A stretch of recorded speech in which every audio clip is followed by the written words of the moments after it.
Assalamualaikum warahmatullahi wabarakatuh. Perkenalkan, nama saya Nuraini Arbani dengan NIM H0523072.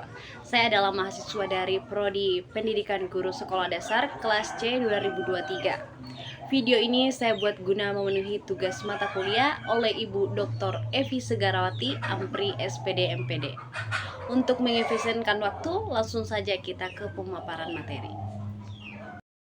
Kata media berasal dari bahasa Latin medius yang secara harfiah berarti perantara atau pengantar.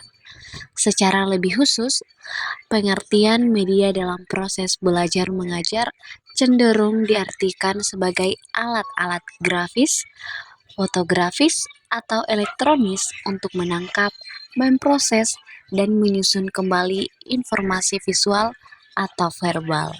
Adapun beberapa prinsip-prinsip dalam pemilihan media pembelajaran di sekolah dasar. Yang pertama adalah pemilihan media harus sesuai dengan tujuan yang ingin dicapai. Apakah tujuan tersebut bersifat kognitif, afektif, atau psikomotorik? Yang kedua, pemilihan media harus berdasarkan konsep yang jelas.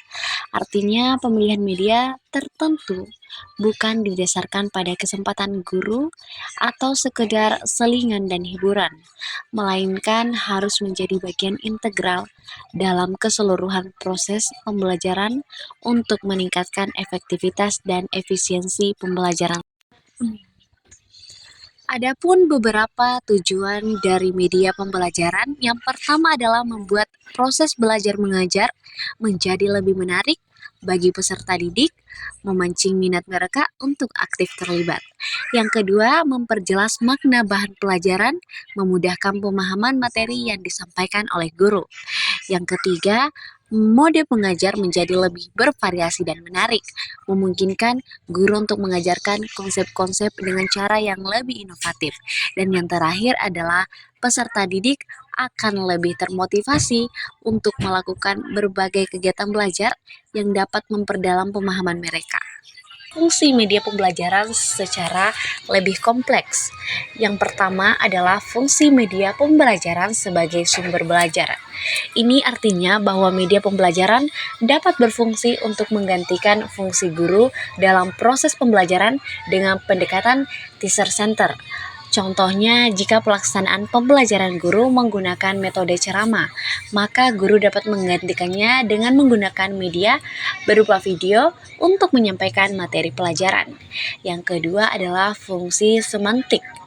Ini adalah kemampuan media pembelajaran menambah perbendaharaan, arti atau makna dalam pembelajaran. Semantik adalah kajian tentang simbol-simbol kebahasaan dengan benda-benda yang lain selain dirinya dengan merujuk kepada apa yang dimaksud dan apa yang dirujuk. Contohnya, semantik seperti gambar harimau yang dipakai sebagai simbol keberanian.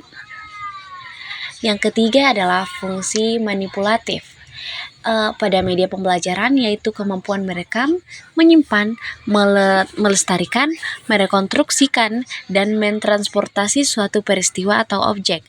Contoh pada media pembelajaran berbasis teknologi yang mampu merekam sebuah gambar, suara, kemudian menyimpannya dan bisa melestarikan materi pelajaran dengan memfotokopi serta mendokumenkan materi baik berupa file atau fisik.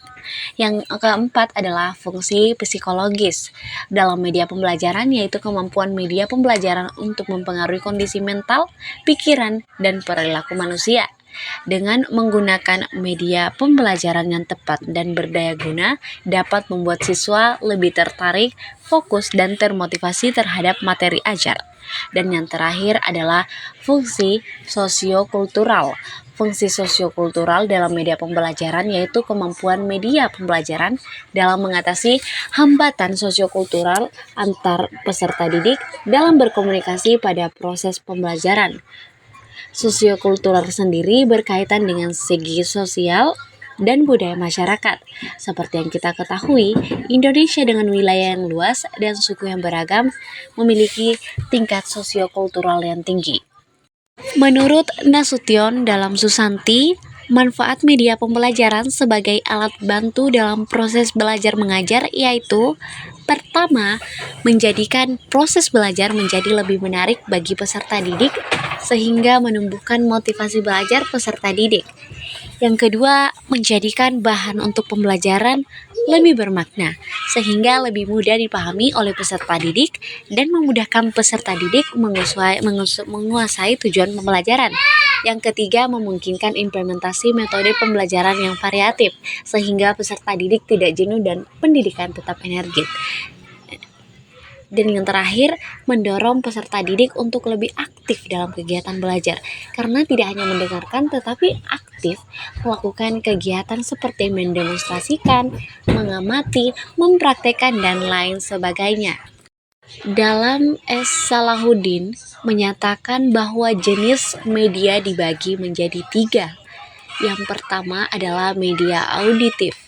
Ini adalah media pembelajaran yang menggunakan suara dan pendengaran dalam menyampaikan informasi. Media auditif bersifat auditif yang dapat merangsang pikiran, perasaan, perhatian, dan juga kemampuan siswa untuk mempelajari bahan ajar seperti radio, perekam kaset, piringan hitam. Media-media ini tidak cocok untuk penyandang tunarungu atau mempunyai gangguan pendengaran. Yang kedua adalah media visual. Ini adalah media yang hanya mengandalkan indera penglihatan.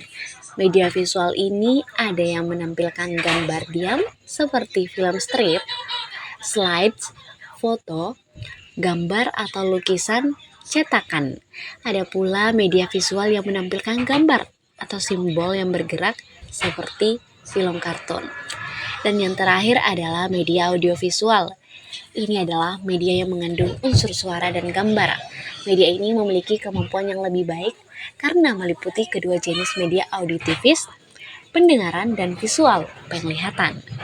Media audiovisual adalah salah satu bentuk media yang menggabungkan elemen audio, suara, dan visual gambar, video, grafis untuk menyampaikan pesan kepada audiens.